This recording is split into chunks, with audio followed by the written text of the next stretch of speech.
Hello students and welcome back to my channel math solutions with Rose ma'am. और आज की class में हम करने वाले हैं डीओए की तरफ से दी हुई मिशन गणित कक्षा 9वीं की कार्यपत्रक। आज का टॉपिक है घातांक के नियम। डेट है 8 अगस्त 2024। चलिए बेटे स्टार्ट करते हैं हमारी आज की वीडियो। उससे पहले आप सभी से रिक्वेस्ट है, प्लीज़ चैनल को सब्सक्राइब कर लीजिए और बेल आइकन को प्रेस करना मत भूलिएगा। हम पिछली कक्षा में सीख चुके हैं कि जब एक ही संख्या स्वयं से बार बार गुणा होती है तो हम उसे घातांक रूप में लिखते हैं। जैसे 3 को अगर 5 बार गुणा कर रहे हैं तो 3 की घात 5 लिखा जा सकता है। ये है हमारे घातांक के 5 नियम। और 3 और 5, 3 की घात 5 में 3 जो है वो आधार कहलाता है और जो 5 है वो घातांक कहलाता है। ठीक है, ये 5 रूल है जो कि आपको याद रखने हैं। पहला रूल ये हो गया जिसमें आधार सेम होता है, घातांक अलग होती है तो घातें प्लस हो जाती हैं।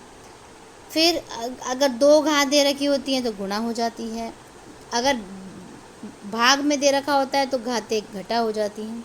अगर इस तरह से दे रखा होता है, आधार अलग होता है, घातें सेम होती है तो आधार गुणा हो जाते हैं, घातें सेम रहती है। और एक ही पावर, जैसे किसी आधार का, अगर आधार का जो घातांक है वो 0 है तो उसका आंसर 1 होता है। दूसरा, इसको भी हम a की पावर -n लिख सकते हैं। जैसे 3 की पावर 7 है ना अपॉन में, तो 3 की पावर -7 आ जाएगी।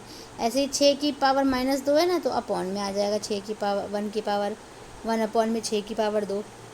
आइए अब हम घातांक के नियमों का प्रयोग करके निम्न का सरलीकरण करते हैं, सॉल्व करते हैं।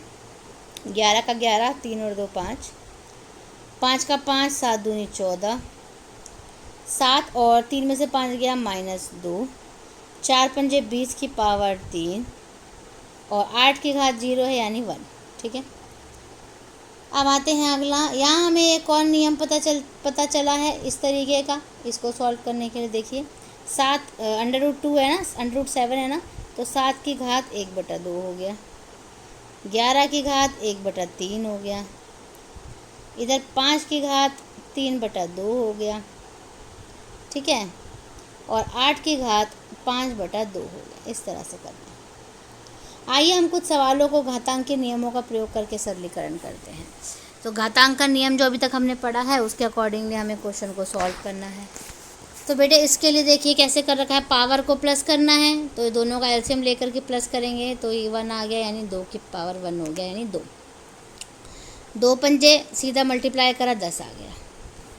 अब यहाँ पे स्वयं प्रयास कीजिए में 3 प्रश्न दे रखे हैं, एक एक करके हम एक एक को सॉल्व कर लेंगे। 5 की 5 और घात दे रखी है 1/4 प्लस 3/4, जोड़ दीजिए 4/4 हो गई, कट करेंगे तो 1 आ जाएगा, यानी 5 की घात हो गया 1 जो कि 5 के बराबर होती है।